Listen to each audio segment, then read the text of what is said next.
Na tarde de 13 de agosto, chega a Pequim João Goulart, vice-presidente da República dos Estados Unidos do Brasil.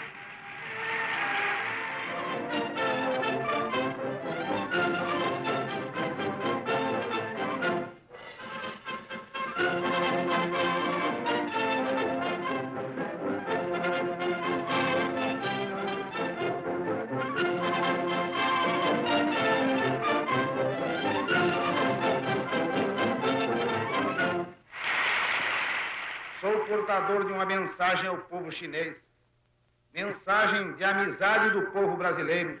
Estou certo de estar contribuindo para a maior aproximação dos nossos povos, que podem e devem ser bons amigos.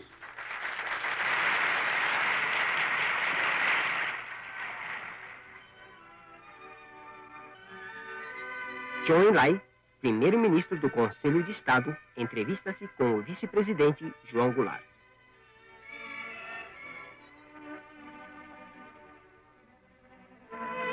Liu Shaoxi, presidente da República Popular da China, recebe o vice-presidente João Goulart. Os hóspedes de honra visitam o Museu de História da Revolução Chinesa.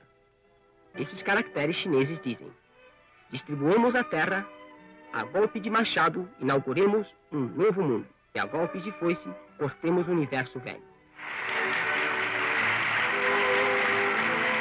No dia 23 de agosto, o vice-presidente João Goulart termina sua visita à China e parte de Cantão para regressar ao Brasil. Chen Shen, vice-governador da província de Quantum, e outros dirigentes da província e da cidade, assim como multidões cheias de emoção, despedem-se dos hóspedes de honra na estação ferroviária.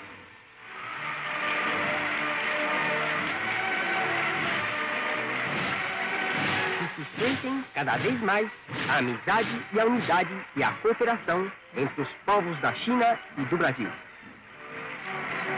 Felicidades ao povo brasileiro. Boa viagem aos hóspedes de honra.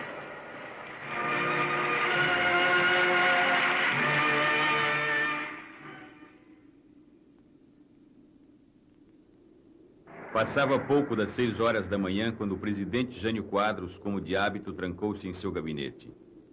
Naquele dia, porém, ele rascunhou os termos de sua renúncia que horas depois encaminharia ao Congresso Nacional, despertando os políticos de uma sonolenta sessão de sexta-feira. Sem que nada em sua expressão ou nos seus gestos traísse a decisão tomada, Jânio compareceu à cerimônia do Dia do Soldado. Vencido pelo que chamou de forças terríveis em seu bilhete de renúncia, foi fotografado pela última vez como presidente ao lado das forças ocultas. O ministro da Marinha, Silvio Eck, soou o alerta. Dar posse ao vice-presidente João Goulart era levar o país a uma guerra civil. Estava montado o cenário para o golpe. Eu fui cientificado da renúncia por um telefonema do chefe do cerimonial da Presidência da República, ministro Macedo Soares. E imediatamente me ocorreu a ideia de reunir no Itamaraty aqueles amigos que eu pudesse convocar imediatamente, a fim de que nós prestássemos uma homenagem ao presidente que se retirava. E, felizmente, essa ideia teve sucesso, porque reuniram-se no Itamaraty não apenas os meus amigos pessoais, como aqueles diplomatas que estavam então no Rio de Janeiro. Havia poucos em Brasília, a mudança da capital era recente, e muitos funcionários. Funcionários desde os mais humildes, os porteiros, os contínuos, os motoristas do Ministério, até aqueles de representação profissional que se encontravam no Rio de Janeiro. Então, nós abrimos um champanhe em homenagem ao presidente e, como uma espécie de conservadorismo tradicional, oferecendo aos presentes a última recepção do Itamaraty. Ele recebeu a notícia em Singapura, no Hotel Raffles, pela madrugada. Uma agência telegráfica americana telefonou e queria que ele dissesse alguma coisa sobre a renúncia do Jânio Quadros. Renúncia que ele soube naquele momento a notícia, né? Que ficou surpreendido. E me recordo, quer dizer, soube depois, que um dos acompanhantes, participantes dessa missão, que era o senador Barros de Carvalho, do PTB. E logo disse: "Ô, doutor Jango, vamos abrir uma champanhe para comemorar o futuro presidente." Mas o Jango era um homem muito precavido, né? Um homem com o pé no chão, né? E disse: "Olha, Barros, você quer tomar champanhe, não é inconveniente, vamos mandar buscar uma champanhe no bar. Agora, não para comemorar a minha chegada à presidência, mas sim em homenagem ao imprevisível."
São Borja, cidade de fronteira, zona das Missões, é berço e túmulo de dois presidentes, Getúlio Dornelles Vargas e João Belchior Marques Goulart. O quarto de João Goulart, na Granja São Vicente, guarda as lembranças de sua vida pública iniciada pelas mãos de Vargas. Os 17 anos que separam sua estreia como deputado em 47 e sua deposição como presidente em 64 só amadureceram o sentimento nacionalista e o compromisso com a justiça social, razões trágicas no destino comum destes dois homens. Ao disparar um tiro contra o peito na manhã de 24 de agosto de 1954, Getúlio Vargas acabou com a própria vida e também com os planos dos adversários que buscavam o caminho do poder, na trilha aberta por um golpe de Estado.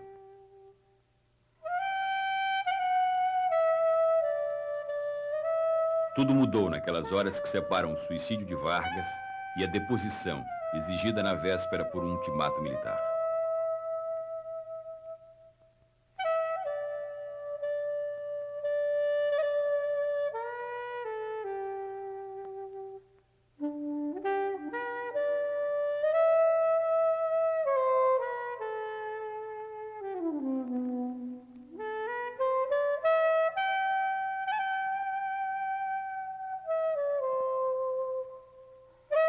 Ao embarcar para Porto Alegre para o enterro do amigo, Jango levava consigo a carta-testamento e a herança política de Getúlio.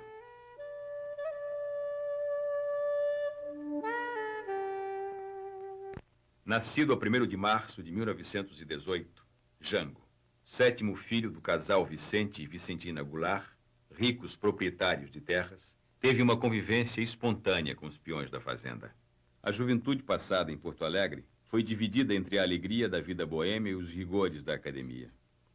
No país dos bacharéis, também formou-se em direito e fez rápida escalada política. Deputado estadual em 47, federal em 50, secretário do Interior e Justiça no Rio Grande do Sul, presidente nacional do PTB. Em 1954, quando Getúlio precisou trocar os acenos por compromissos com as classes trabalhadoras, Jango saiu da sombra, convocado para o Ministério do Trabalho.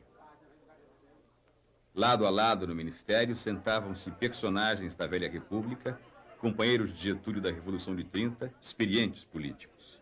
João Goulart, aos 36 anos, representou o desejo de Vargas de injetar sangue novo na política brasileira. Jango assumiu o ministério quando os marítimos em greve lutavam por melhores salários. Mediou o conflito favorecendo com sua influência as reivindicações dos grevistas. Para comemorar o 1º de maio, preparou um presente justo para os trabalhadores: o aumento de 100% no salário mínimo. Getúlio concedeu o aumento, mas demitiu Jango porque o reajuste salarial acendeu o rastilho de uma crise militar que explodiu num manifesto assinado por 42 coronéis. O Brasil e o Exército há muito tempo vinham acompanhando a luta ideológica. E essa luta ideológica tomou um impulso muito grande quando o senhor João Goulart foi ministro do Trabalho de Getúlio.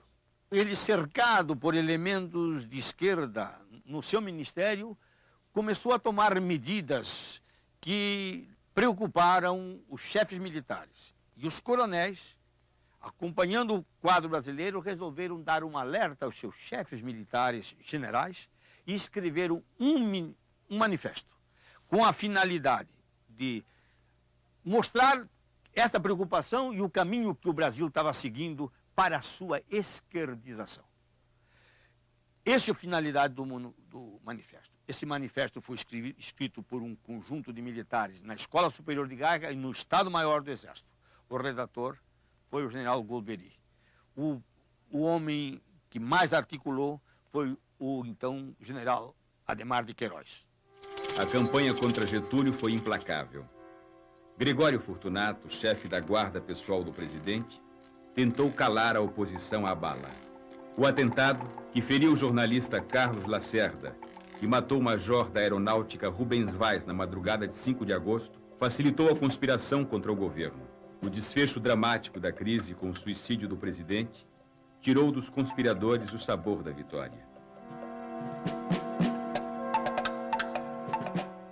Candidato derrotado ao Senado em 54, nas eleições de 55, Jango trouxe os votos da área trabalhista que o elegeram vice-presidente e levaram Juscelino Kubitschek à presidência da República. Antes da posse, o casamento. Em 12 de maio de 1955, Jango casou com Maria Teresa Fontela, gaúcha, também de São Borja. Na vice-presidência, foi o avalista do sorridente JK junto à classe operária. Garantindo a estabilidade necessária para a JK aplicar o seu plano de metas e acelerar a industrialização, o apoio político do PTB resguardou o salário e a liberdade do trabalhador. Aberto o caminho da pacificação, funcionam no Brasil as regras constitucionais. No exercício da presidência, assumida durante as viagens de JK, Jango somou a prática da administração à sua experiência política. A visita à União Soviética no final de 1960 fez do vice-presidente João Goulart o primeiro dirigente latino-americano a furar a barreira ideológica armada pelo Ocidente em torno de Moscou. Recebido por Alexei Kosygin e Leonid Brezhnev, altos dirigentes soviéticos, ampliou os horizontes políticos do Brasil. Rompendo o alinhamento automático com os Estados Unidos, projetou o país na vanguarda das nações não alinhadas. Jango não poderia ir à União Soviética sem ver o túmulo de Lenin, herói da Revolução Comunista de 1917. A visita protocolar impressionou os chefes militares que, em 1961, tentaram impedir a sua posse. Ao visitar Leningrado, porto onde a história da Rússia feudal começou a naufragar, Jango foi conhecer o cruzador Aurora, de onde partiram os primeiros tiros da Revolução Bolchevique. Estas imagens voltariam à sua lembrança ao anistiar os marinheiros brasileiros que se rebelaram em 1964.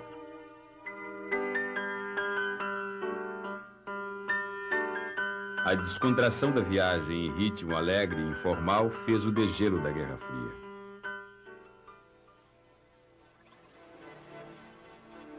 Robôs, mãos mecânicas, átomos. Jango descobriu na Rússia um mundo que entrava na era do Sputnik. O Brasil entrava na era da vassoura. A vitória de Jânio Quadros nas eleições presidenciais em outubro de 1960 tornou possível para a UDN matar sua fome de poder.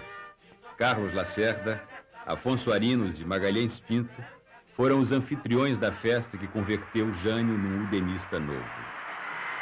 Faixas, acenos, abraços e aplausos animaram o ritual da conversão.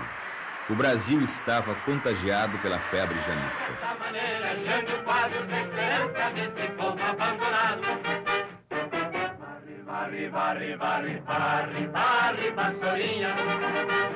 Varre, varre a bandalheira. E o povo já está cansado de sofrer dessa maneira. Jânio Quadros. Para o PTB e os grupos de esquerda, o Marechal Henrique Teixeira Lotz surgiu como candidato ideal à presidência da República.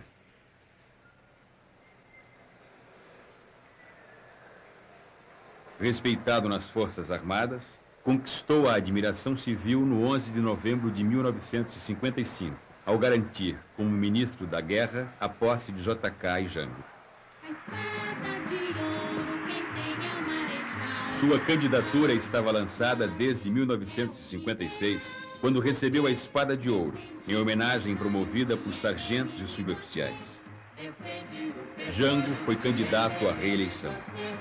O Brasil precisa de um braço forte. Eu vou, tu vais, vamos votar no lote. Os laços do nacionalismo militar com o trabalhismo incluíam um programa de governo com reforma agrária e voto do analfabeto.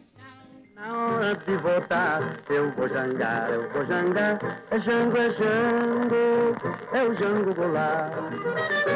Pra vice-presidente, Jorge Veiga vai jangar, é Jango, é o Jango Goulart.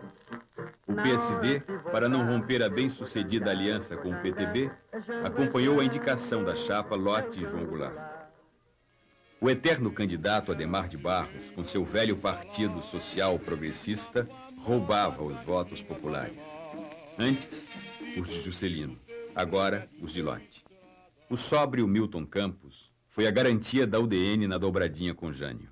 Para desatar suas mãos, Jânio estimulou por baixo do pano a dobradinha Janjan, que no final foi vitoriosa.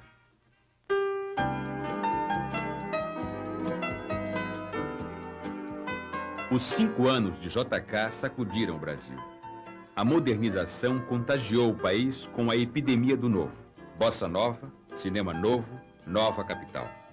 Sua arquitetura arrojada tornou-se a moldura futurista de um país que exibia antigos contrastes. JK partiu seguro de que voltaria. Quase 6 milhões de votos levaram Jânio ao poder. Logo sacaria uma surpresa da Capitola. Jânio iniciou um programa de reformas morais. Acabou com as corridas de cavalo durante a semana, adotou o slack como uniforme, fechou as rinhas de galo e proibiu o uso de biquínis na televisão. O país, que precisava de um estadista, tinha, enfim, um delegado de costumes. O governo cambaleava na ambiguidade. A política interna, moralista, selava seus compromissos com os padrões da classe média. Medidas econômicas, como a Instrução 204, que criava a taxa única do dólar, beneficiavam os exportadores e investidores estrangeiros. O fim da subvenção na agricultura provocava a elevação no preço dos alimentos, aumentando a inflação. A política externa obedecia a outro modelo. A visita do presidente Sukarno abria as fronteiras de um novo entendimento com o bloco dos não alinhados, que se formou no início dos anos 60.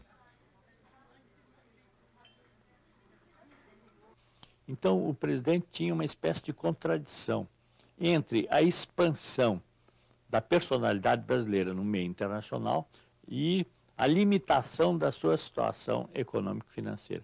Ele tinha que levar avante uma política que não era contraditória, mas que tinha que respeitar essas duas contingências, essas duas imposições. O Brasil estava maduro para a afirmação de uma personalidade internacional, mas estava atravessando uma fase em que ele precisava muito dos países com quem tinha relações econômico-financeiras para a manutenção da sua estabilidade financeira interna. A condecoração de Ernesto Che Guevara foi um gesto ousado demais para o gosto dos aliados internos do governo.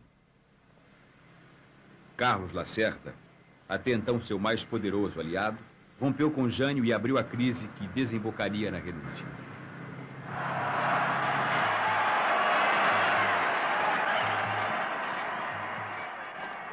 Em agosto de 1961, o aperto de mão com Mao Tse-tung fez de João Goulart novamente pioneiro, desta vez aproximando o Brasil do terceiro mundo. Jango rompeu as barreiras que separavam o Ocidente da República Popular da China. Na viagem a Pequim, ele repetiu o ritual do degelo com Moscou. Para Jango, a amizade entre os povos superava as fronteiras ideológicas.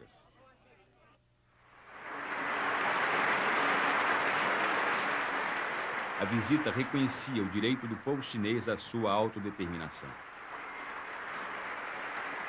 Meus amigos chineses, nestes poucos dias de convívio com o povo chinês e com os seus dirigentes, pude ver que esta não é a velha China, cheia de lendas e superstições, que os povos ocidentais encaravam com um misto de vago temor e uma admiração reverencial pelo desconhecido. O vosso país dá-me a sensação de uma renovada juventude dentro de si mesmo. Ao primeiro contato convosco, diante da recepção calorosa que nos proporcionastes, senti-me como se estivesse hospedado na casa de um velho e bom amigo. Viva a amizade cada vez mais estreita entre a China popular e os Estados Unidos do Brasil.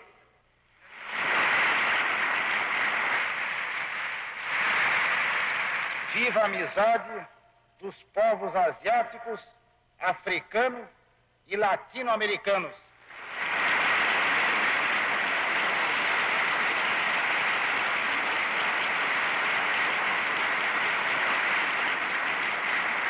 No dia 25 de agosto de 1961, explodiu a notícia da renúncia do presidente. Jânio deixou Brasília e se isolou na base aérea de Cumbica, em São Paulo, onde aguardou o desfecho dos acontecimentos. Na dúvida, um dos seus homens de confiança levou junto a faixa presidencial. Com o vice-presidente no exterior, o presidente da Câmara, Ranieri Mazzilli, assumiu interinamente a chefia do governo. Os ministros militares tentaram impedir o retorno e a posse de Jânio. E aqueles mais preocupados com o problema de luta que existia no Brasil, tomaram uma posição contra a subida de Jango, embora pessoalmente Jango não fosse um homem que nós tivéssemos uma atitude contrária por ele, mas pelos homens que o cercavam e que o estavam levando para um lado de esquerdismo que não era o que nós queríamos. E é preciso prestar atenção, é que nesse momento a guerra revolucionária já instalada no Brasil estava preconizando a conquista pacífica do poder. E era isto que nós queríamos evitar que ocorresse no Brasil. Que o Brasil fosse seguir o caminho da Tchecoslováquia. O meu primeiro gesto foi de oferecer garantias ao presidente Jânio Quadros, porque achávamos, nos primeiros momentos, que ele havia sido vítima de um golpe. Finalmente eu consegui uma comunicação através do jornalista Castelo Branco com a base de Cumbica, em São Paulo. E o presidente Quadros mandou-me dizer que realmente havia renunciado. A partir daquele momento, passamos a dirigir todo o nosso protesto, reivindicando a posse do vice-presidente. Tomei todas as medidas que cabia ao Estado em matéria de mobilização, para assegurar a ordem pública.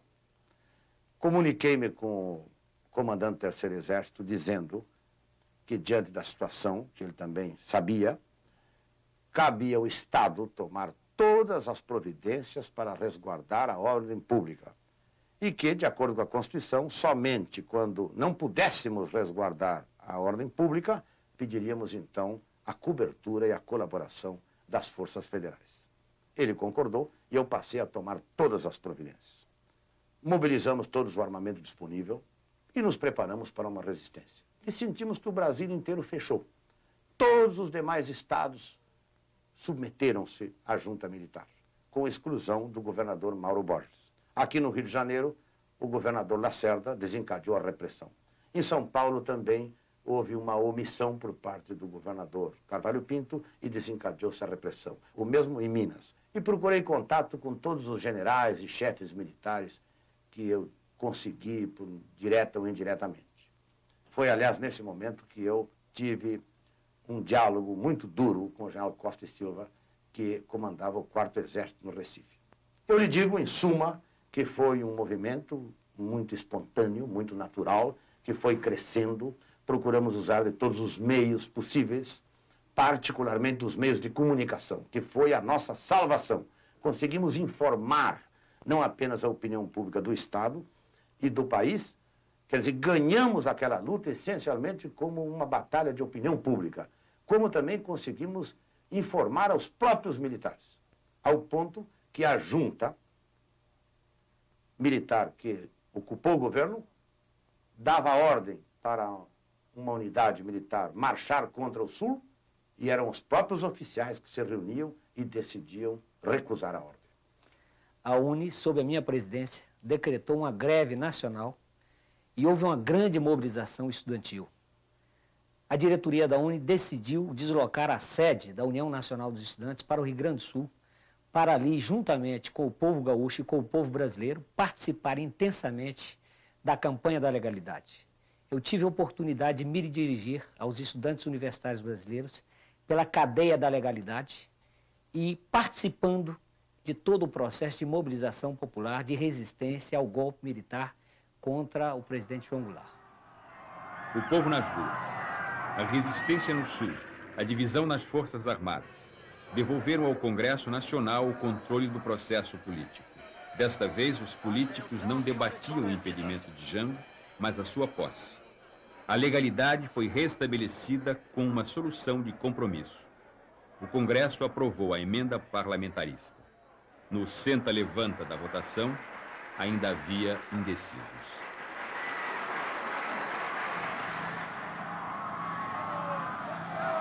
Para a viagem de volta, João Goulart exibiu habilidade e paciência. Ao saber da renúncia, retornou imediatamente ao Brasil pelo caminho mais longo: Paris, Nova York, Buenos Aires e Montevidéu. A rota do Pacífico. Da sacada do Palácio Piratini, acenou para a multidão que o aclamava.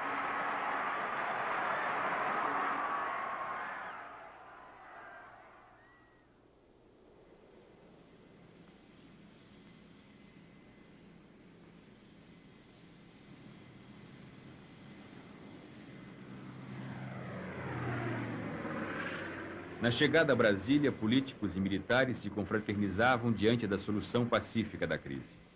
Até mesmo os que haviam apostado no veto militar foram receber o novo presidente.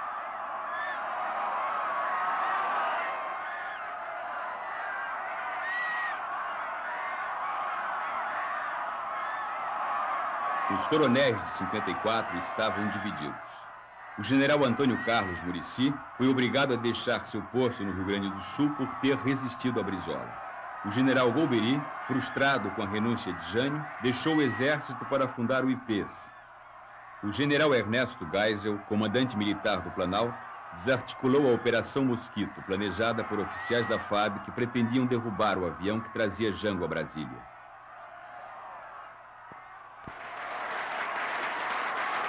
No dia 7 de setembro de 1961, Jango assumiu a presidência da República e anunciou que seu governo pretendia marcar uma nova independência do Brasil.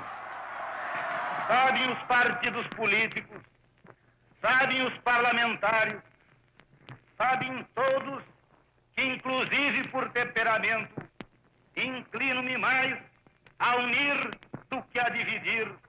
Prefiro pacificar a acirrar ódios, prefiro harmonizar a estimular ressentimentos. Promoveremos a paz interna, paz com dignidade, paz que resulte da segurança das nossas instituições, da garantia dos direitos democráticos, do respeito permanente à vontade do povo e à inviolabilidade da soberania nacional.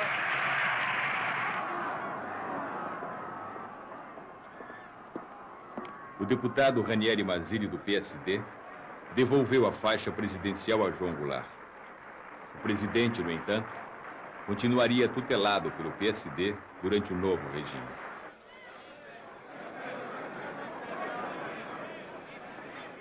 O primeiro gabinete parlamentarista teria a marca da moderação e o estilo do premier Tancredo Neves. A UDN e o Partido Democrata Cristão compunham o gabinete de conciliação. O PTB do presidente Goulart estava em minoria no ministério. A pressão popular seria o recurso para mudar a cadência das decisões ministeriais. O governo atendeu antigas demandas nacionalistas. Cancelou o contrato da Hana Mining Corporation, multinacional do minério, e assinou o Estatuto Rural. Quando o senhor João Goulart veio para a presidência da República, nós trabalhávamos no campo, organizando ligas camponesas, associações camponesas e outras associações, em defesa da reforma agrária e das reivindicações mais sentidas dos camponeses pobres do Brasil. No governo dele, nós tivemos mais liberdade, porque aprofundamos essas organizações, principalmente no setor sindical. Foi realizado o primeiro Congresso Nacional dos Trabalhadores Agrícolas de todas as categorias de camponeses pobres em Belo Horizonte. O Congresso contou com a presença também do senhor Magalhães Pinto e do senhor João Goulart e bastantes senadores e deputados federais e outras autoridades administrativa e política na vida do país. O Goulart defendia a reforma de base, reforma agrária, reforma urbana, reforma tributária. E então nós entramos nessa luta. O que queríamos é que a massa camponesa participasse do grande processo de mobilização que estava se desenvolvendo no Brasil a partir de 1960. Em maio de 1962, o governo anunciou o propósito de alterar o artigo 141 da Constituição, que determinava a indenização prévia e em dinheiro para áreas desapropriadas. Sem esta mudança, a reforma agrária se transformaria apenas num grande negócio para especuladores. A luta ideológica ocupou as ruas. A propaganda de direita fazia de Cuba o pretexto para exibir em público suas velhas fantasias. A esquerda acreditava no sucesso do modelo cubano. A mobilização política em defesa do governo de Fidel Castro estava espalhada pelo Brasil. Senhor delegado de polícia, nós estamos num país constituidamente democrático. Nós estamos num país, senhor delegado de polícia, não há de ser nada. Não há de ser nada porque daqui... Em Pernambuco, na cidade de Caruaru, o líder comunista Davi Capistrano, que seria tragado pela violência do Estado nos anos 70, sofria a intolerância dos anos 60.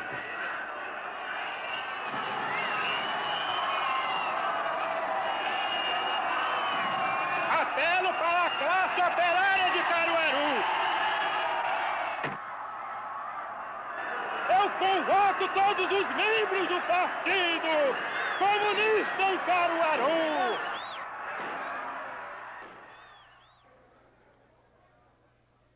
A escalada da violência terrorista deixaria sua marca na exposição soviética, que exibia no Brasil a nova bossa do mundo socialista e a tecnologia do leste da Europa.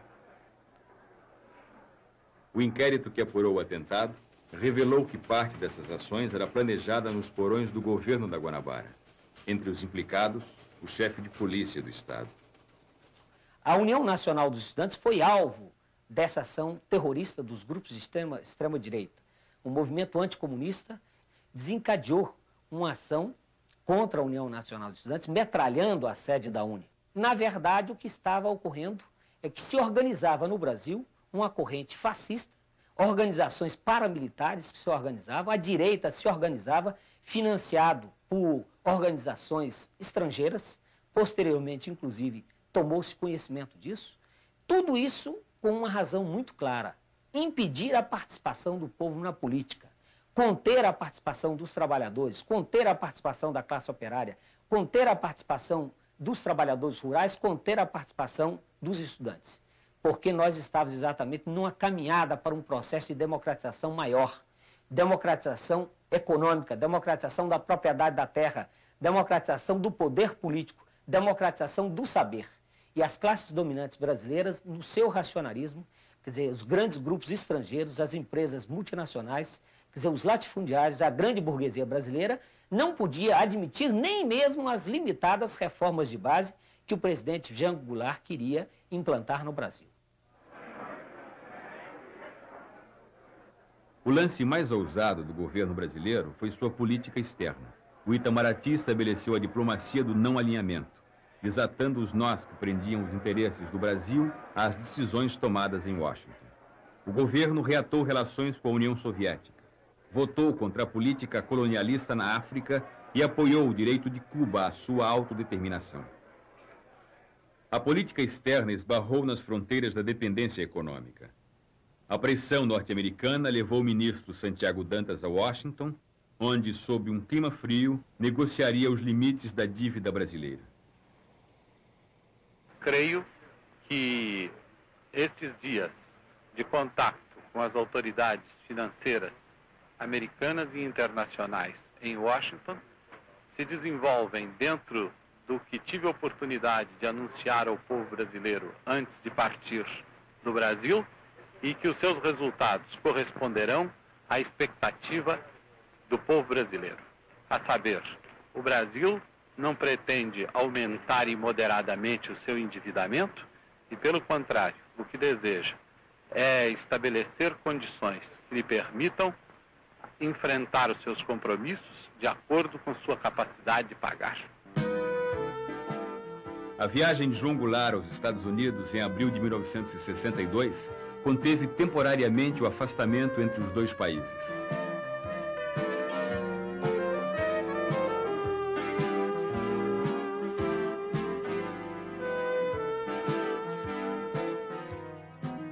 Na agenda de Jango, a prioridade era a renegociação da dívida externa. Para Kennedy, o importante era a definição das regras políticas no Brasil. A nacionalização das companhias norte-americanas e o programa de reformas soavam como sinais de comunização. Uma semana antes, o governador Leonel Brizola desapropriou no Rio Grande do Sul os bens da Companhia Telefônica Nacional, ramo brasileiro da ITT. Os Estados Unidos receberam Jango com confetes, temendo que o Brasil fosse desviado da rota ocidental. Na ONU, Jango explicou pessoalmente à imprensa internacional o significado das nacionalizações. A necessidade que nós sentimos de colocar em pauta a desapropriação das companhias dentro de fórmulas de entendimento foi exatamente pelas dificuldades que elas estavam criando no momento no meu país. poderemos estimular o investimento de capital estrangeiro se dermos a esse mesmo capital uma compensação justa. Quando eu falo justa, é exatamente para expressar o pensamento do país de justiça. Ela não pode obter também lucros excessivos, lucros que a enriqueçam muito depressa em detrimento do interesse nacional ou à custa do empobrecimento do país. Por isso desejamos encontrar um termo justo em que elas tenham uma remuneração justa, razoável pelo seu capital, que possam obter lucros, mas que, se dedicando a atividades de interesse nacional, esses lucros possam também trazer benefícios ao país. O Departamento de Estado mandou ao Brasil 2 estrelas: o pálido glamour do galã John Gavin e a fé ensaiada do padre Patrick Peyton, pároco de Hollywood, preferido por 9 entre 10 estrelas de cinema. Para mobilizar as camadas médias da sociedade, Padre Peyton organizou uma cruzada religiosa sob o lema "A família que reza unida permanece unida". O objetivo era unir católicos contra comunistas. E por ordem pessoal do Jango, eu na Secretaria de Imprensa abri todas as facilidades ao Padre Peyton, inclusive dando a ele de presente fitas de televisão para ele gravar aquela campanha dele. A oposição transferiu a capital para Washington. Os empréstimos de dólares negados ao governo brasileiro financiavam diretamente as administrações dos governadores hostis a João Goulart. A Casa Branca era a sede do governo, por onde transitavam com desembaraço Carlos Lacerda e Adhemar de Barros. Examinei o problema das favelas e o presidente ficou vivamente impressionado com os dados que eu lhe mostrei. O Rio de Janeiro, por exemplo, tem um déficit anual de 10 mil casas para as pessoas morarem e acumulou esse déficit durante 10 anos, o que significa que temos um déficit só no Rio de Janeiro de 100 mil casas. E o presidente não só ficou impressionado, como comunicou-se com o Sr. Goodwin no sentido de acelerar os projetos em andamento a respeito de favelas na Guanabara. Abordamos uma meia dúzia de temas: problema do Porto de Santos, problema do Porto de São Sebastião, problema do abastecimento de águas na cidade de São Paulo. Temos águas para 2,5 milhões de habitantes, precisamos de água para 4,5 milhões de habitantes. Quer dizer, problemas muito grandes: novas estradas de rodagem, eletrificação das outras estradas de ferro, novas usinas hidroelétricas, enfim, uma porção de problemas que diz respeito à economia paulista e à economia nacional. O gabinete Tancredo Neves foi dissolvido quando o premier demitiu-se para concorrer às eleições. O novo gabinete, presidido por Brochado da Rocha, sobreviveu a 2 meses de crises sucessivas. O último primeiro-ministro, Hermes Lima, foi tirado dos quadros do Partido Socialista para fechar as contas do parlamentarismo. Com o presidencialismo à vista, as eleições de 1962 ganharam maior importância. No jogo eleitoral, a direita abriu seus trunfos. Para conter o avanço da esquerda, o Instituto Brasileiro de Ação Democrática, IBAD, ponta de lança do IPES, despejou mais de 2 milhões de dólares na campanha, sustentando a propaganda de 250 candidatos à Câmara Federal e vários governadores. Vencerão as instituições democráticas no entrechoque das ambições desenfreadas, da crise ao caos. O país pode ser arrastado a uma crise inconciliável. O que estamos fazendo nós para impedir que se coloque diante do povo brasileiro a trágica opção entre soluções antidemocráticas?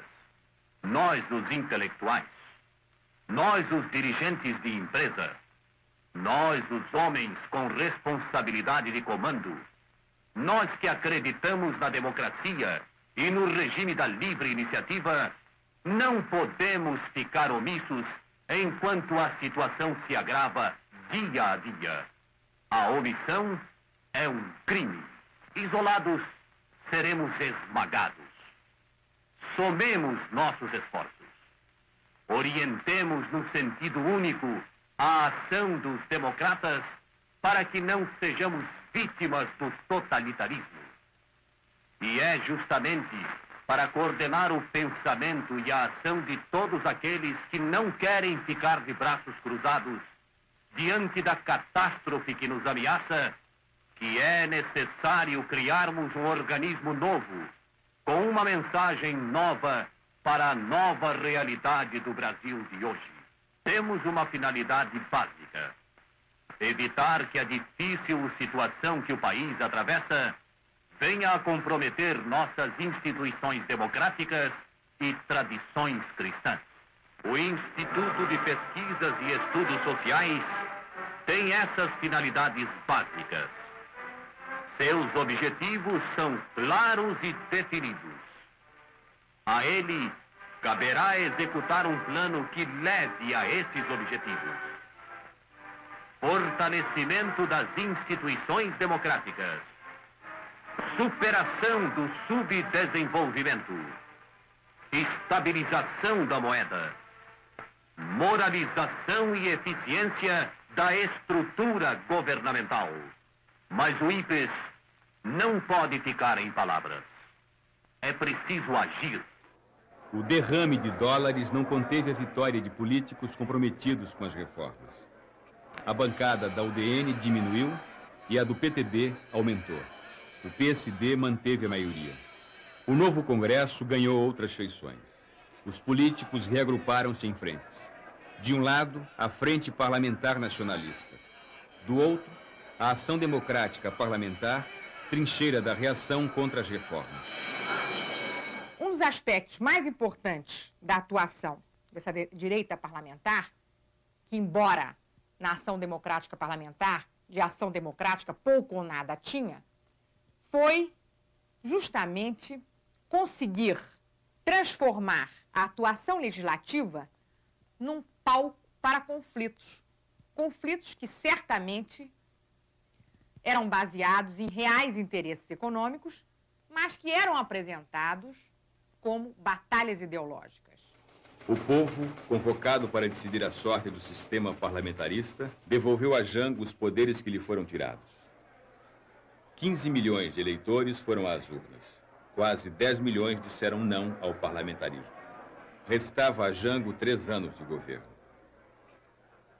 O presidente, em minoria no Congresso, organizou o Ministério de Conciliação, onde o PSD tinha maioria e a esquerda maior influência.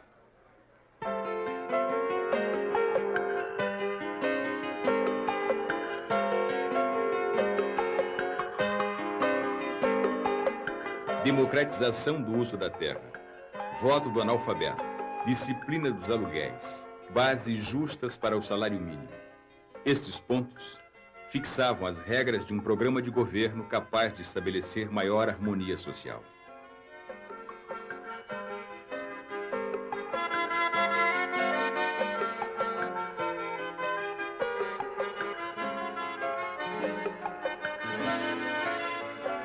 Jango propunha o fim da fome e da miséria, num país onde a justiça sempre foi o lado obscuro da democracia.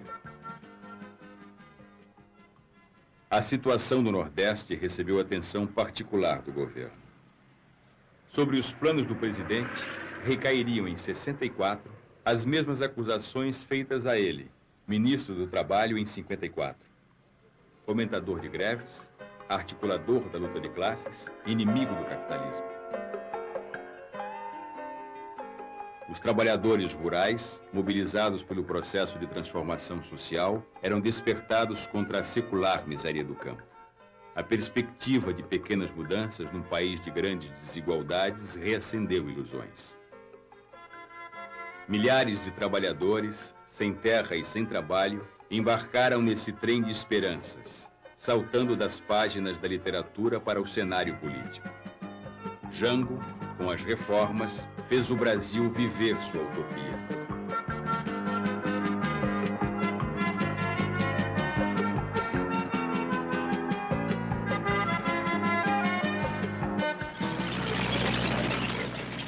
O presidente precisava do apoio dos quartéis. A tradição de intervenção militar na vida política já não tinha sabor de aventura. O improviso da década de 20 deu lugar à ideologia no final dos anos 40. A Escola Superior de Guerra, formada em 1950 nos moldes do War College norte-americano, montou seu próprio modelo político, baseado no conceito de segurança e desenvolvimento. Em desafio ao regulamento disciplinar, os sargentos elegeram 2 representantes nas eleições de outubro de 62. Inconformados com a decisão da lei que impugnou a posse dos eleitos, os sargentos, seguindo uma tradição militar, se rebelaram. Jango teve que puni-los para não deixar um rombo na disciplina que podia botar a pique o próprio governo. Sindicatos, estudantes e políticos mobilizaram-se em favor dos revoltosos. O presidente anistiou os sargentos, tomando uma decisão que tradicionalmente só beneficiava a oficiais. A atuação política dos sargentos atemorizava os chefes militares. O general Osvino Alves, homem de fé nacionalista e prestígio na tropa, fazia um esforço pessoal no comando do 1º Exército para puxar o apoio da oficialidade para o governo.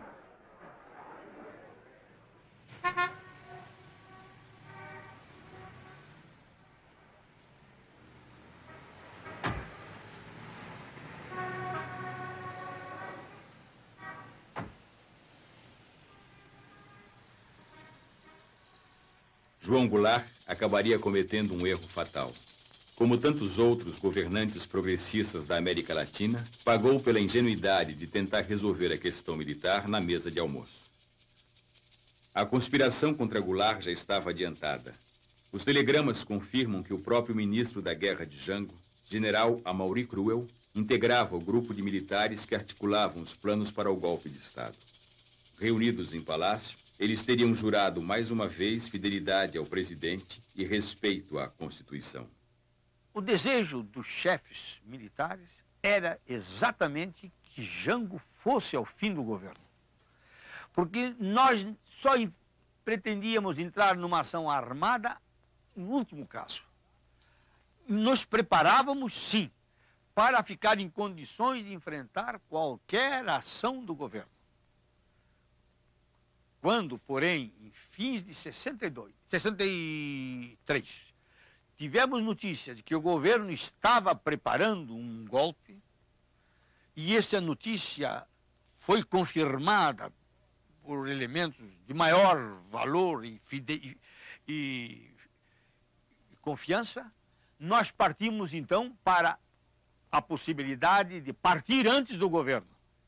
A tendência das Forças Armadas é a intervenção, porque o hábito no Brasil é os conflitos sociais serem dirimidos pela intervenção das Forças Armadas. Então, são próprias forças políticas participantes desse conflito que convidam as Forças Armadas a participar. A maneira de evitar isso é a neutralidade das Forças Armadas como corporação, só possível com a divisão política e ideológica das Forças Armadas. A crise econômica, com uma inflação que ameaçava romper a barreira dos 100%, seria um dos freios dos avanços sociais. O Comando Geral dos Trabalhadores, o Grupo Compacto do PTB, Leonel Brizola e a União Nacional dos Estudantes exigiam as reformas de base como solução imediata. O plano trienal de Celso Furtado e Santiago Dantas sugeria primeiro o saneamento da economia.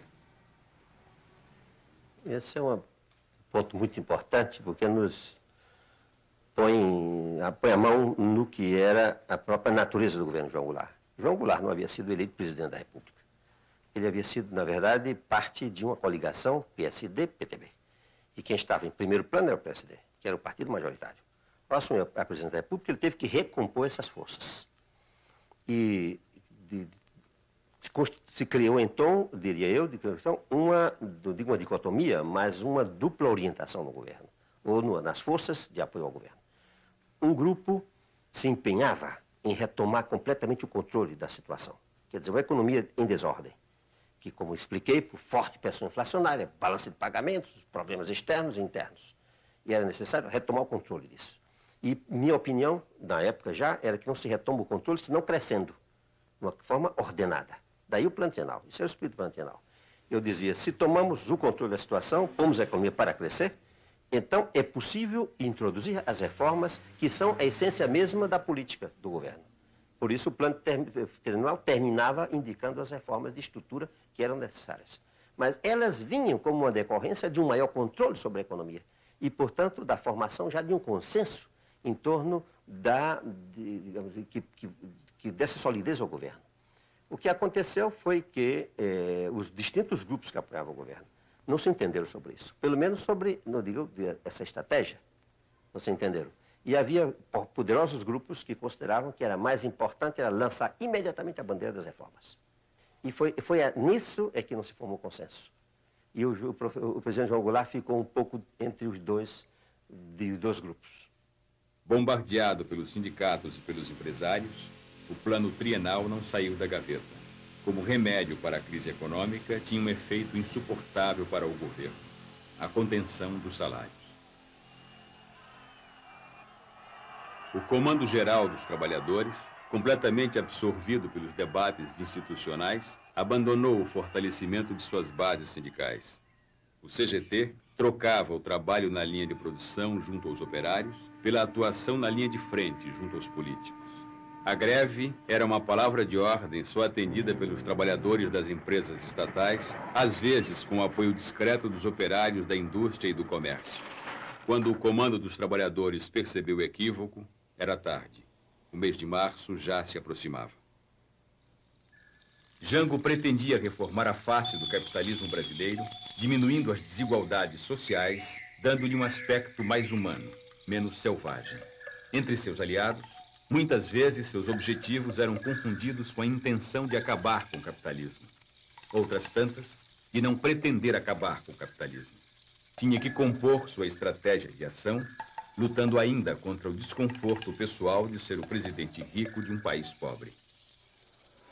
O presidente não desprezava a influência da igreja. A Jango cabia convencer a alta hierarquia católica que as reformas sociais que pretendia iriam estabelecer no Brasil os princípios de justiça que o próprio cristianismo pregava. Os núcleos brizolistas, organizados em todo o país nos grupos de 11, escancaravam a luta de Brizola pelo poder com o slogan: cunhado não é parente, Brizola para presidente. As ligações de parentesco eram um obstáculo que a Constituição impunha. A proposta de alteração na lei municiou o arsenal da propaganda contra o governo. Travestida de defensora da Constituição, a direita se fortalecia. O alarido da campanha convenceu a classe média, setores militares, igreja e empresários de que o governo queria mudar a Constituição para acabar com a democracia. Numa entrevista ao jornal Los Angeles Times, o governador Carlos Lacerda anunciou que os militares brasileiros já discutiam a data certa para depor João Goulart. Os ministros militares, indignados, pediam a punição de Lacerda.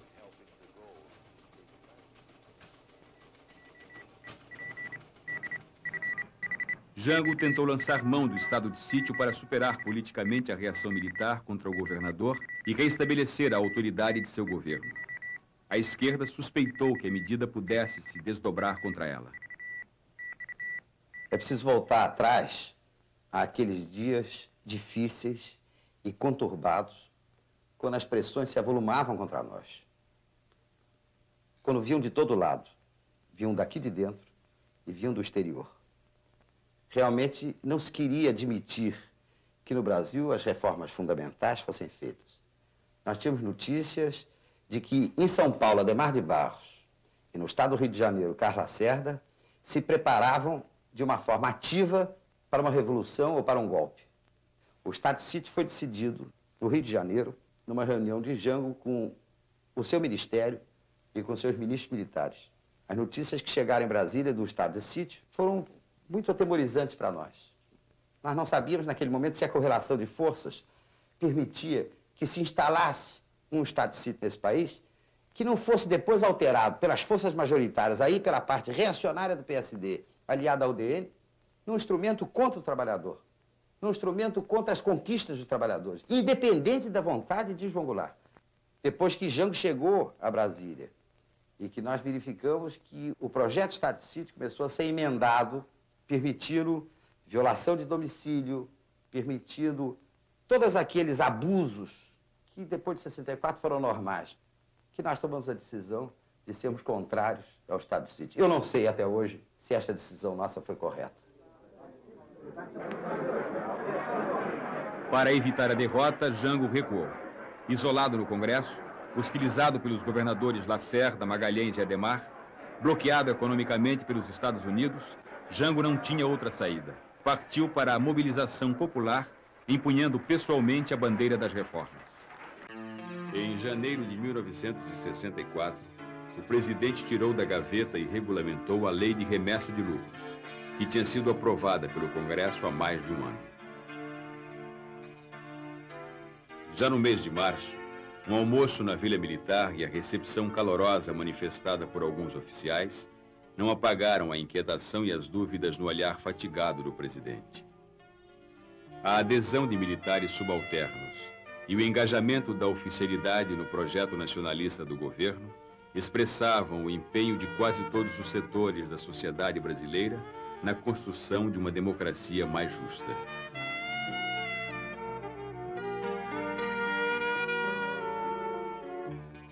O fantasma das reformas que apavorava a classe dominante brasileira ganhou corpo no mês de março. Na sua estratégia de mobilização popular, o governo convocou um grande comício no Rio de Janeiro.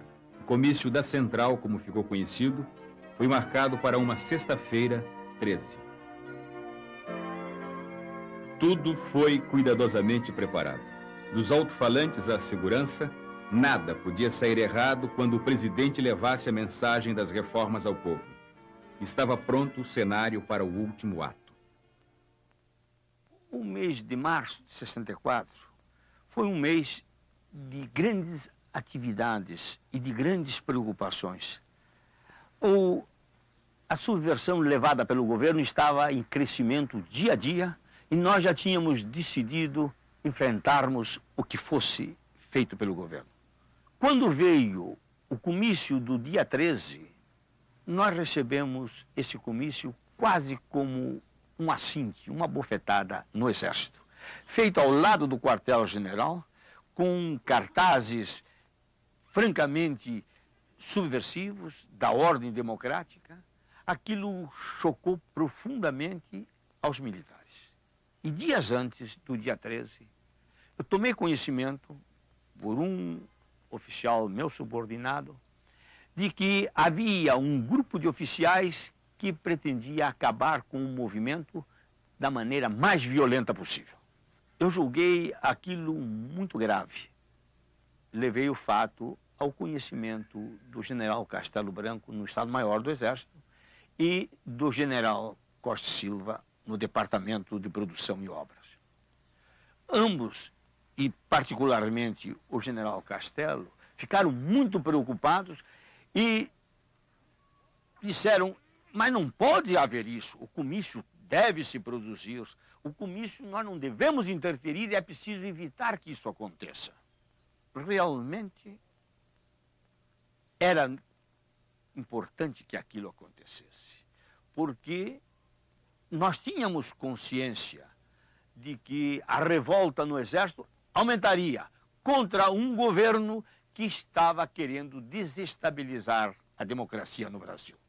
Por esse motivo, eu e outros companheiros, entre eles o general Aragão, que também tomou conhecimento deste preparativo, atuamos e no dia 13, pela manhã, ao chegar ao quartel-general, eu procurei um desses elementos que estava no grupo e perguntei: fulano, como é que está? Está resolvido? Não vai haver? General, não, ninguém vai interferir. Só não consegui falar com um. Você sai e vai falar com esse um. O comício não pode ter a menor interferência nossa. A consequência foi imediata. No dia seguinte, no Ministério, todo mundo só comentava o comício e a revolta era generalizada. Isto é, nós tínhamos ganho numerosos elementos que ainda não tinham decidido romper com a legalidade, que é muito difícil, como eu já disse. Então, o comício do dia 13 nos deu uma série imensa de elementos corretos, leais e que estavam ainda presos à ideia da legalidade absoluta.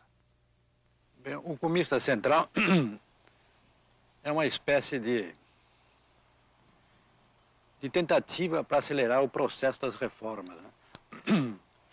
E muita gente o aconselhou que ele não fizesse aquele comício, que seria, sob certos aspectos, uma provocação. E que ele não anunciasse aquelas reformas, muitas que talvez não fossem possíveis de realizar. Aí o Jango, me lembro bem, declarou: não, eu não tenho problema de ordem de ficar ou não no governo. O meu problema é que eu tenho que realizar essas reformas. Eu prefiro cair e cair de pé.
No início da noite, 200.000 pessoas estavam concentradas na Praça da Central do Brasil. A multidão empolgou os oradores. Jango não decepcionou. Ao seu lado, sua mulher Maria Teresa era a presença que quebrava um pouco da tensão daquele ato. No mesmo palanque de madeira que Getúlio Vargas usava para suas aparições públicas, anunciou a execução de seu programa. Horas antes, ele tinha assinado os decretos desapropriando as terras improdutivas à margem das rodovias e ferrovias federais e encampando as refinarias particulares. Trabalhadores do campo já poderão então ver concretizada, embora em parte, a sua mais sentida e justa reivindicação, aquela que dará um pedaço de terra própria para ele trabalhar, um pedaço de terra para ele cultivar.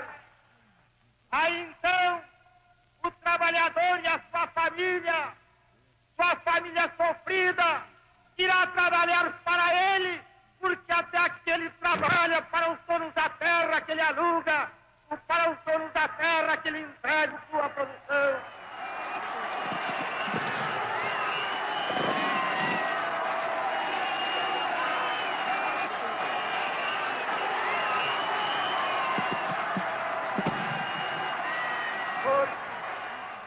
Com o alto testemunho da nação e com a solidariedade do povo, reunido na praça que só o povo pertence, o governo, que é também o povo e que também só o povo pertence, reafirma seus propósitos inabaláveis de lutar com todas as suas forças pela reforma da sociedade brasileira.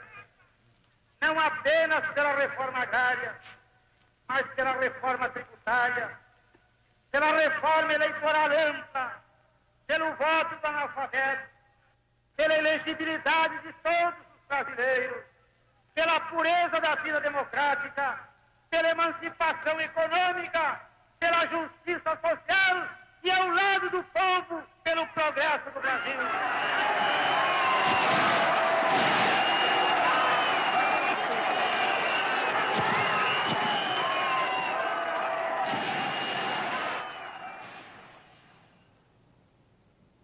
Em São Paulo, a classe dirigente também se mobilizou contra as reformas.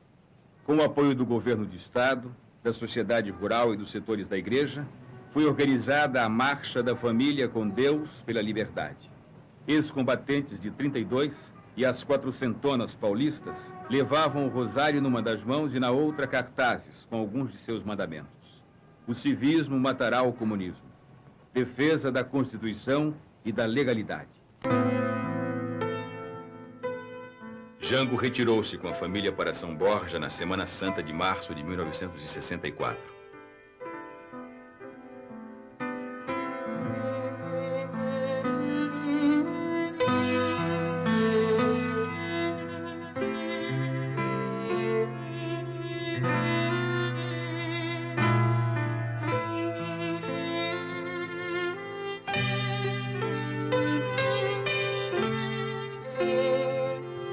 Fotos mais antigas do álbum de família revelam os hábitos descontraídos do presidente fazendeiro. A companhia de Maria Teresa, o churrasco, o chimarrão, a cavalgada nos campos, que desta vez foram vividos em clima de tensão. Aliás, esta seria a última vez que Jango estaria com a família na estância por onde passaria rapidamente em abril, solitário, rumo ao exílio no Uruguai.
No final de março, depois de assistirem ao filme sobre o encouraçado Potemkin, os sonhos povoavam a cabeça da marujada brasileira. Sitiados no Sindicato dos Metalúrgicos durante a comemoração do 2º aniversário de sua associação mantida à revelia da Marinha, centenas deles exigiam seus direitos: libertação dos companheiros presos, melhoria da alimentação e o direito de casar. Estava lá, como exemplo e testemunha, o velho João Cândido, herói sobrevivente da revolta que acabou com a chibata em 1910.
Ainda como no filme, a população apoia os revoltosos.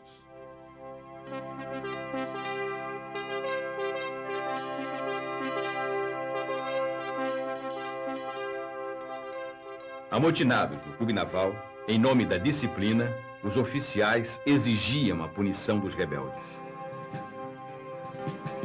De volta ao Rio, Jango encontra uma solução. Os marinheiros são presos e, em seguida, libertados.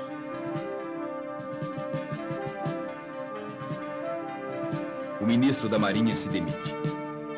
O ministro do Exército, Jair Dantas Ribeiro, deixou o posto e foi internado vítima de uma crise renal.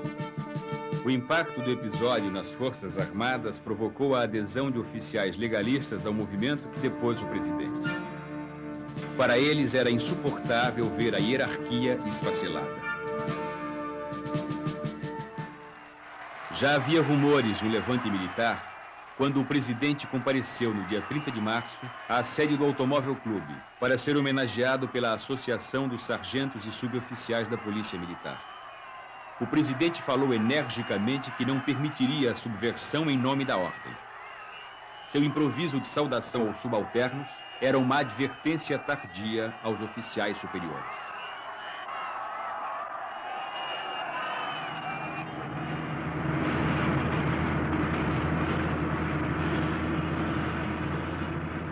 Na madrugada do dia 31, poucas horas depois de terminada a festa, as tropas do general Olímpio Mourão Filho, comandante da 4ª Região Militar, já avançavam sobre a Guanabara.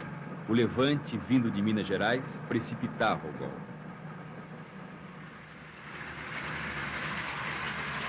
Na Guanabara, tanques do exército rolavam sobre a cidade sem encontrar resistência. A classe média exorcizou seus fantasmas, incendiando o prédio da União Nacional dos Estudantes. Na tarde do dia 1º de abril, na zona sul do Rio de Janeiro, já se comemorava a vitória. O presidente João Goulart tinha deixado a Guanabara, reduto do inimigo, seguindo para Brasília. A capital também não oferecia segurança ao presidente. Jango partiu para Porto Alegre. A batalha no Congresso seria rapidamente decidida. Presidindo a tumultuada sessão de 1º de abril, o senador Auro de Moura Andrade, num solene desprezo pelo destino das instituições legais, declarou vaga a presidência da República com o chefe do governo, João Goulart, em território brasileiro. Atenção. O senhor presidente da República deixou a sede do governo. Deixou a nação acéfala.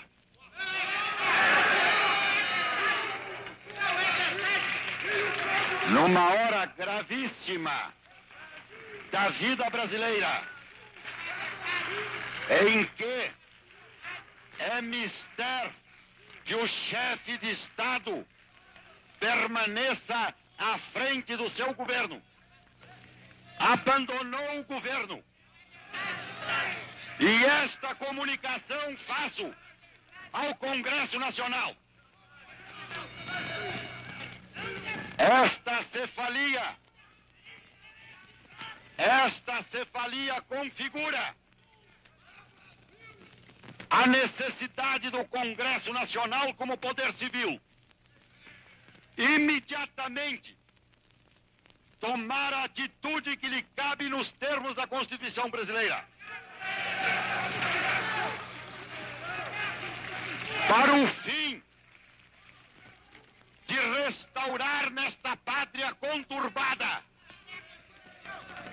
a autoridade do governo e a existência de governo. Não podemos permitir que o Brasil fique sem governo abandonado.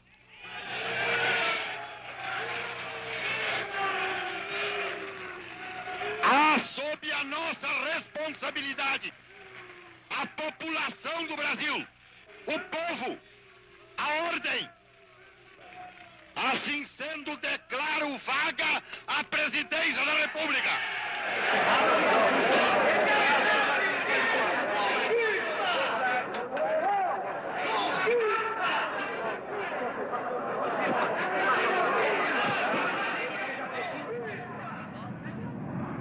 Para o Rio Grande do Sul, a derrota ainda não estava consumada. O ex-governador Leonel Brizola usava pelo rádio sua melhor arma. O povo nas ruas prometia reeditar a resistência de 61. Quando o presidente João Goulart chegou a Porto Alegre, já em plena crise, houve uma reunião na residência do comandante do Terceiro Exército, que era o general Ladário Telles. Aliás, uma grande figura humana e de chefe militar. Estava o presidente João Goulart, 8 generais e eu. E a minha proposta foi a seguinte: que o presidente se retirasse para o interior do Rio Grande do Sul, mais precisamente para a região de São Borja, e que, naquele momento, nomeasse o general Ladário ministro do Exército, e eu aceitaria a nomeação de ministro da Justiça, e que nós iríamos tratar da resistência. Pediu a palavra ao general Ladário e disse que estava inteiramente de acordo com a minha proposta, que o Terceiro Exército possuía armamento para organizar corpos de civis que poderiam atingir a mais de 100 mil homens, além das tropas do Exército, e que considerava a situação complexa, difícil, que possuía alguns bolsões dentro do Terceiro Exército, mas que ele considerava possível defender a legalidade. A decisão final dessa reunião coube ao presidente, que decidiu que não houvesse resistência, porque considerava que seria um tributo de sangue demasiadamente grande que o povo brasileiro teria que pagar para restaurar os seus direitos. Aliás, eu comecei a preparar-me para uma eventual reação de Minas Gerais 1 ano e meio antes de março de 64, quando eu convoquei o coronel Zé Geraldo para comandar a Polícia Militar. Eu lhe dei incumbência de prepará-la para uma reação, porque eu estava certo que, com as dificuldades que eu tinha com o governo, eles acabariam querendo fazer uma intervenção em Minas, e eu reagiria. Então, eu preparei-me mais para uma reação a uma intervenção do que para depor um presidente. Magalhães tinha assumido uma responsabilidade nacional. E, nesse caso, ele achou que devia fazer, junto ao Palácio da Liberdade, um governo que tivesse também um caráter nacional. Para isso, ele convocou Milton Campos, Zé Maria de Alckmin e eu. Eu fui prevenido disso com algumas semanas de antecedência e fui cientificado de que seria informado no dia em que fosse necessária a minha presença em Belo Horizonte. A minha função, que era de ministro sem pasta, nós três, Milton Campos, Zé Maria de Alckmin e eu, fomos nomeados secretários sem pasta.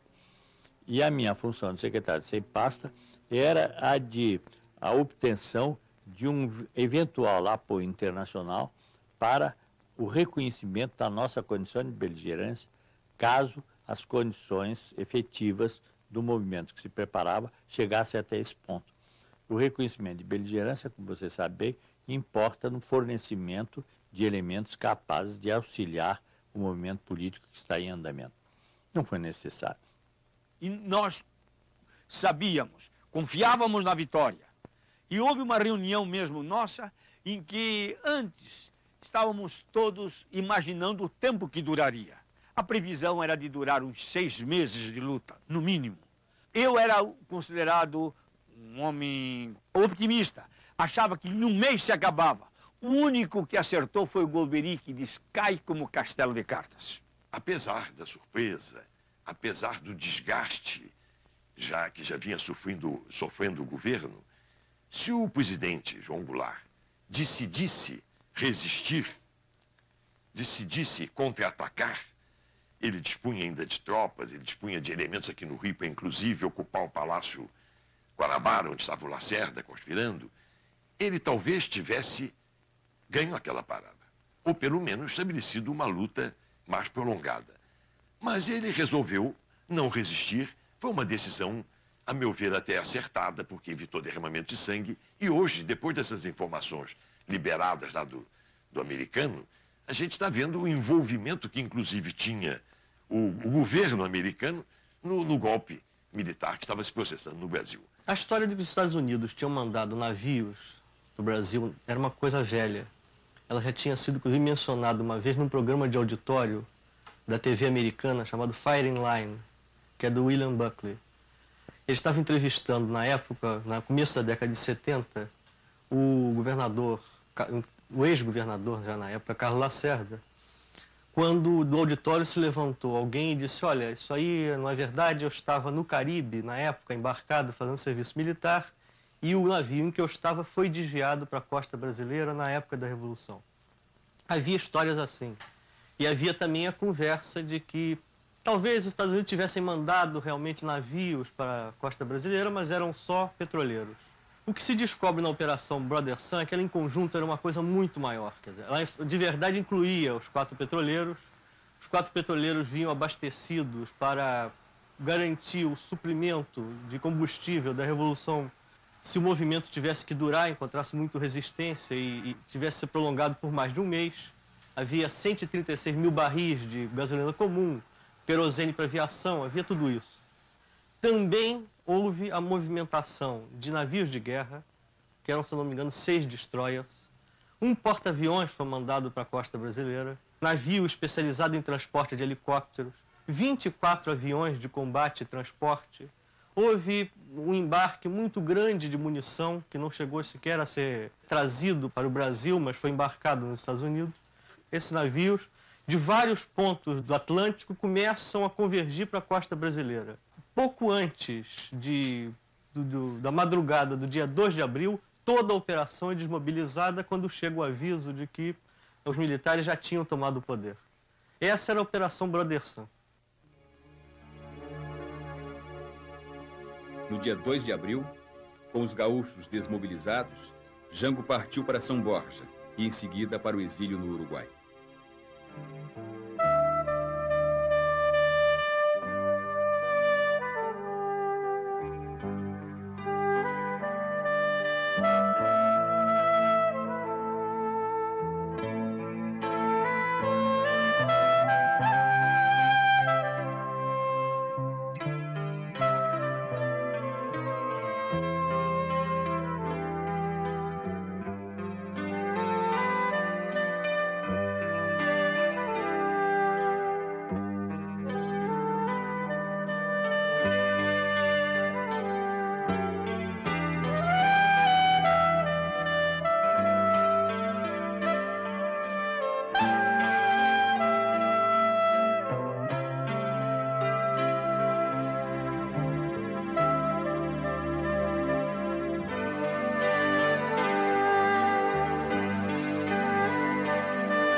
Rio, a polícia de Carlos Lacerda prendeu a missão comercial chinesa acusada de terrorismo. Coube ao velho defensor de presos políticos Sobral Pinto provar a inocência dos diplomatas. O líder comunista Gregório Bezerra, arrastado pelas ruas do Recife, foi jogado na cadeia.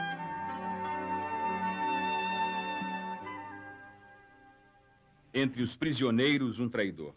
O soldado José Anselmo dos Santos, conhecido como Cabo Anselmo, dirigente da Associação dos Marinheiros e líder do motim no Sindicato dos Metalúrgicos, anos depois, seria denunciado como infiltração da polícia pelos militantes da luta armada. No Rio de Janeiro, a classe média faria a versão carioca da Marcha da Família com Deus pela Liberdade, já com a vitória assegurada. O direito de nascer. Este furor cívico seria logo depois capitalizado para a campanha De Ouro para o Bem do Brasil, uma tentativa de resolver os problemas econômicos do país com atos de caridade patriótica. Ao chegarem no Rio, Mourão e Magalhães receberam cumprimentos pela vitória de um movimento que aparentemente chefiava. Em minha interpretação, ocorreram 2 golpes em 64. O primeiro golpe foi um golpe típico latino-americano. Algumas forças civis apoiando um movimento militar que surgiu lá em Minas Gerais e que realmente,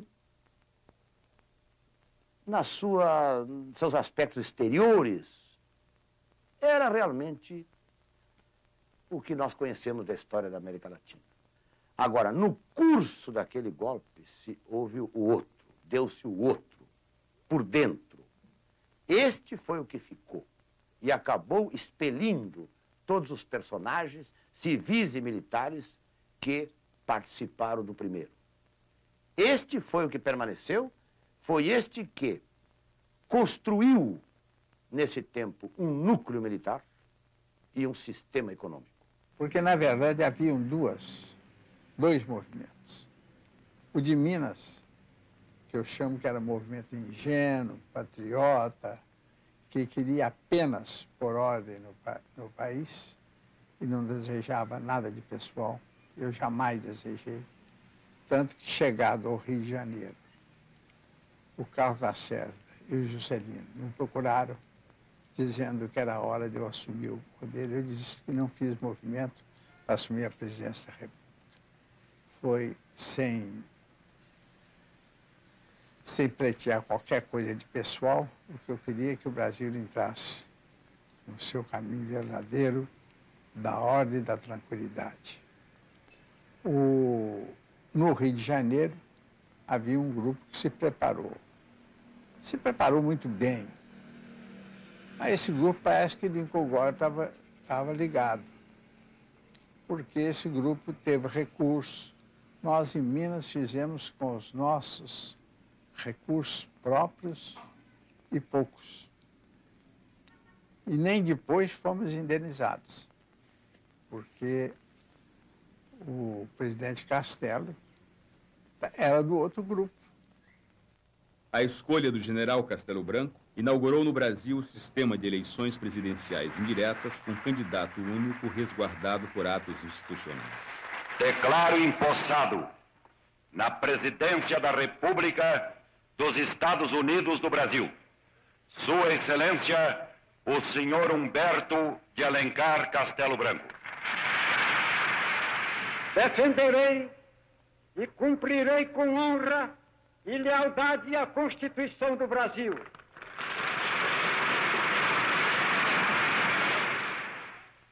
Caminharemos para a frente com a segurança de que o remédio para os malefícios da extrema esquerda não será o nascimento de uma direita reacionária. Meu procedimento será o de um chefe de Estado sem tergiversações, no processo para a eleição do brasileiro, a quem entregarei o cargo a 31 de janeiro de 1966. 1964 fechava o ciclo dos coronéis de 54. Desta vez, eles estavam unidos e tinham um programa. Os conceitos forjados na Escola Superior de Guerra substituíam a justiça social pelo desenvolvimento e a democracia pela segurança.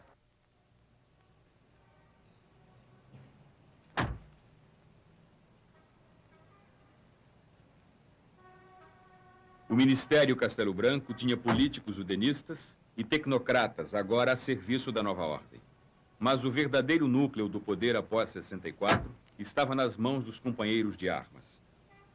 O general Costa e Silva no Ministério da Guerra, o general Ernesto Geisel na chefia da Casa Militar e o general Goberido Couto e Silva, que com as fichas do IPES montou o Serviço Nacional de Informações. O governo Castelo Branco recompôs antigas alianças. Revogando a lei de remessa de lucros, reestabeleceu a crença dos Estados Unidos na democracia brasileira. Anulando o decreto de desapropriação de terras improdutivas, tranquilizou os grandes proprietários rurais. Com as novas diretrizes econômicas, o Fundo Monetário Internacional veio em socorro do aliado. O controle rigoroso dos salários financiaria o desenvolvimento e o combate à inflação. Depois de mandar para a prisão ou para o exílio as principais lideranças de esquerda e do movimento sindical, os militares desfaziam as ambições de seus aliados civis. Adhemar de Barros, governador de São Paulo, se apegou a Castelo Branco, mas foi demitido e cassado, acusado de corrupção. O sonho de Lacerda chegar à presidência acabou quando o Marechal Castelo Branco prorrogou seu próprio mandato, cancelando as eleições presidenciais de 1965.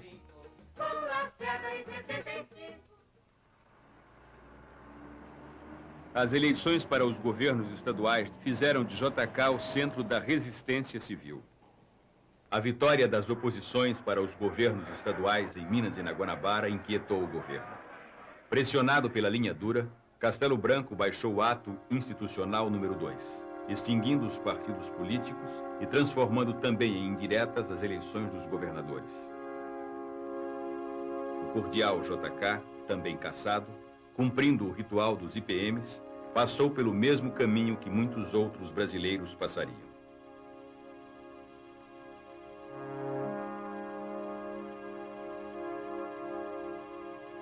O fazendeiro Jango, exilado no Uruguai, vivia a angústia e as incertezas da espera. A volta, tão desejada, não tinha data marcada. A amargura daqueles dias tirava até mesmo dos aniversários dos filhos o sabor da festa. O desejo de ver o Brasil redemocratizado fez Jango, no exílio, aliar-se a Carlos Lacerda e a JK para formar a Frente Ampla, que logo foi proibida. Diminuía gradativamente o espaço para os movimentos de oposição. Lacerda seria o nome mais ilustre a figurar na próxima lista de cassações.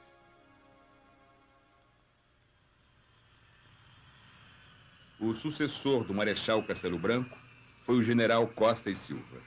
Contra a vontade de Castelo, o ministro da Guerra fez-se candidato.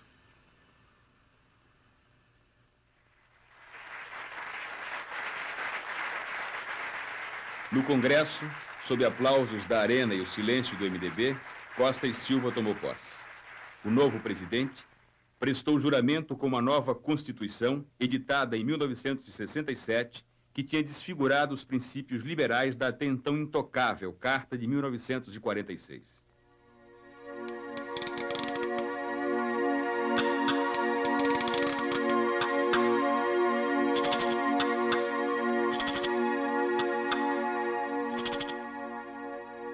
A marginalização do povo e o fracasso das soluções políticas abriram caminho para as passeatas.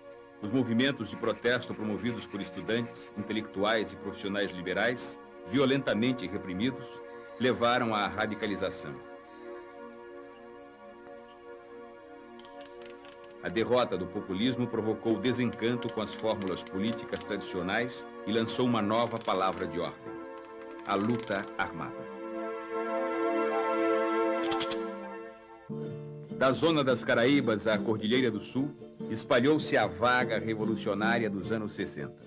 Os Tupamaros no Uruguai, Douglas Bravo na Venezuela e o padre Camilo Torres na Colômbia iniciavam a ofensiva guerrilheira. Os Rangers, treinados pelos Estados Unidos, iniciaram a grande caçada contra Ernesto Che Guevara. A sombra desafiadora de Che desapareceria em 8 de outubro de 1967. A morte do comandante das guerrilhas, tantas vezes anunciada, seria reconhecida por Fidel Castro em Havana. También es una fotografía oscura. Es esta fotografía. Podía estar seguro, siquiera, de que adoptara un mínimo de medidas de cuidado. Muchas veces ir adelante en alguna patrulla de exploración.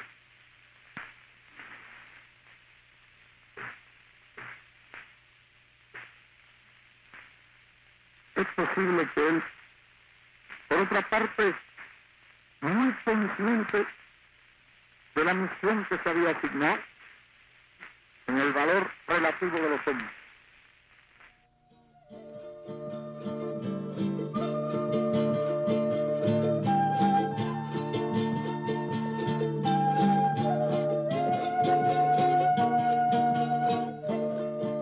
No coração da América, na província de La Higuera, na Bolívia, um helicóptero trazia amarrado o corpo de Guevara. O general Hugo Banzer fiscalizava pessoalmente a operação. Estava nervoso como um caçador inferiorizado diante da presa. Ernesto Che Guevara, o revolucionário exemplar, estava morto.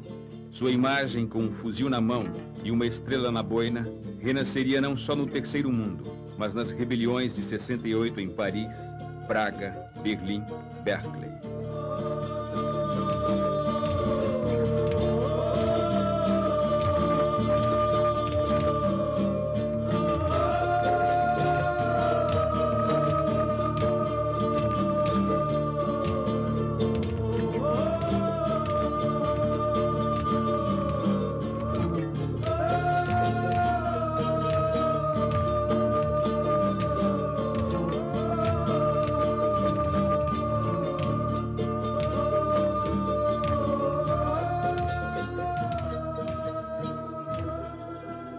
O menino Edson Luiz, assassinado a tiros no Rio de Janeiro, seria a primeira vítima dos choques entre a polícia e os estudantes.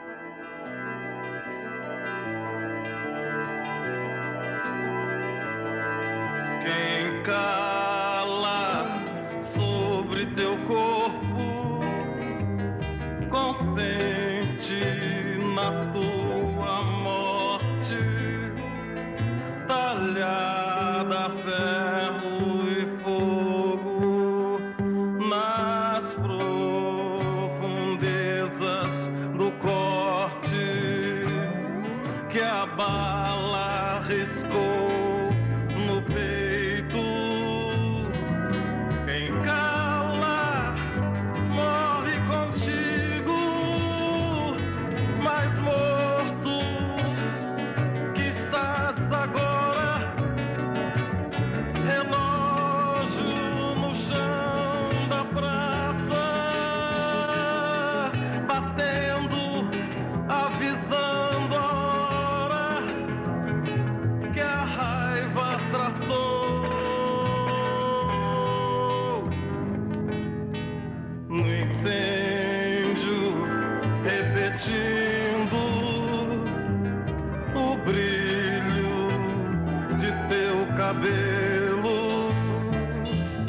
Quem grita vive contigo.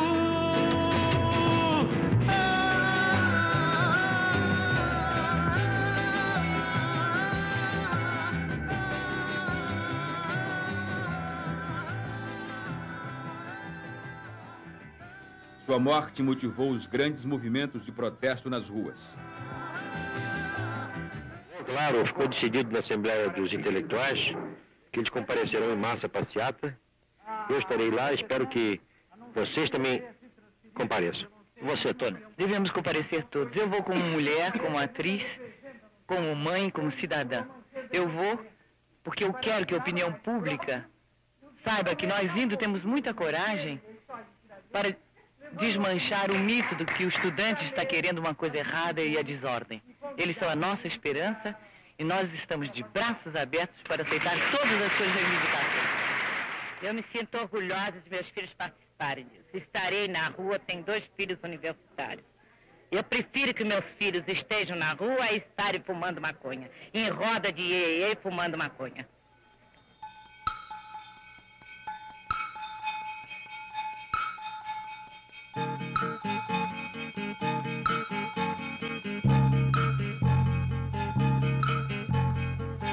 Vamos passear na floresta escondida, meu amor.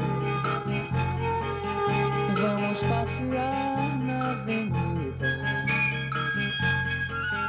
Vamos passear nas veredas no alto, meu amor. Há uma cordilheira sob o asfalto. A estação primeira.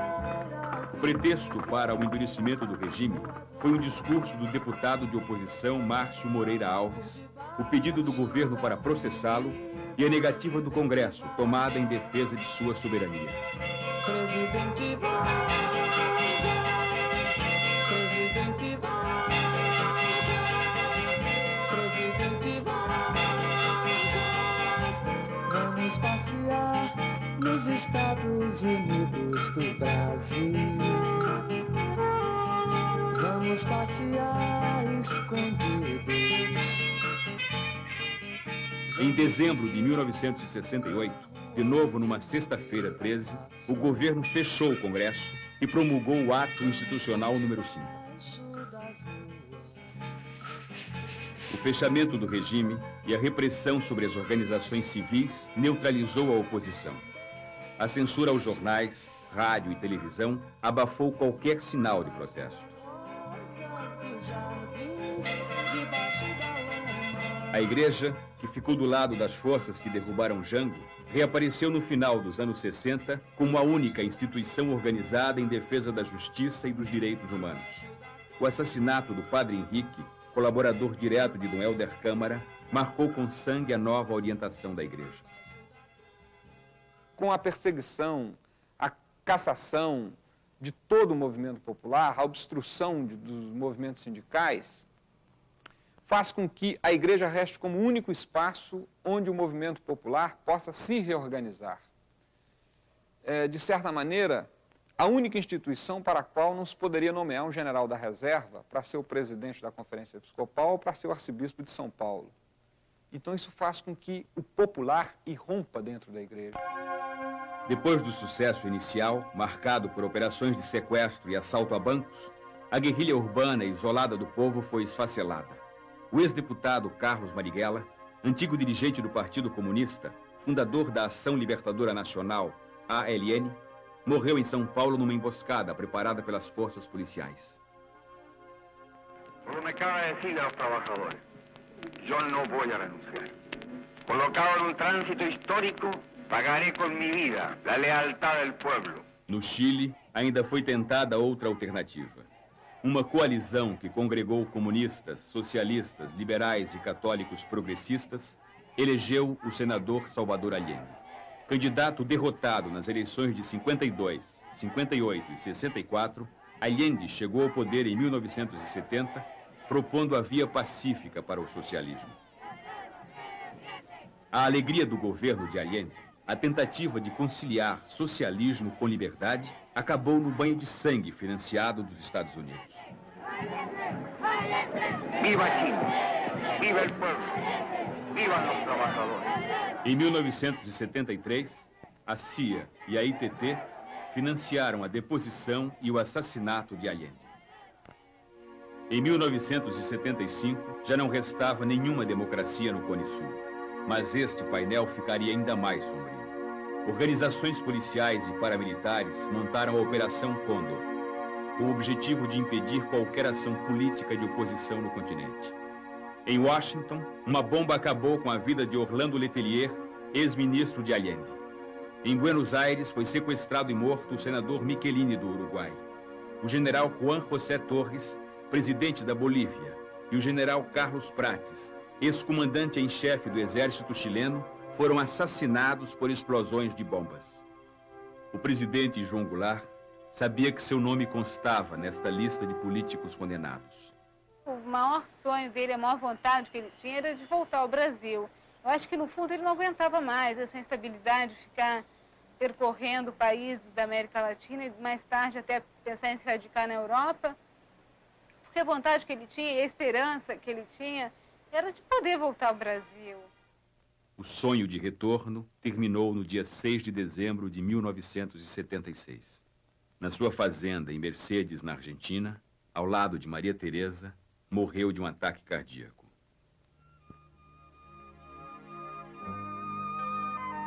O jornalista Carlos Castelo Branco registrou assim a sua morte.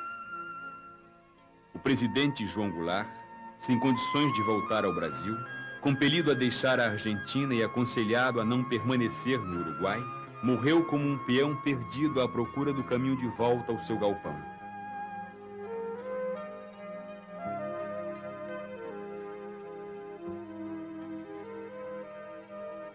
Seu desejo de voltar era muito forte.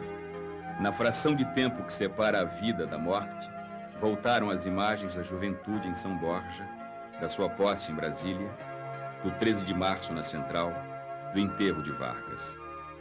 do carinho do povo e do seu papel na luta pela construção de uma sociedade mais justa que lhe valeu o destino de ser o único presidente brasileiro a morrer no exílio.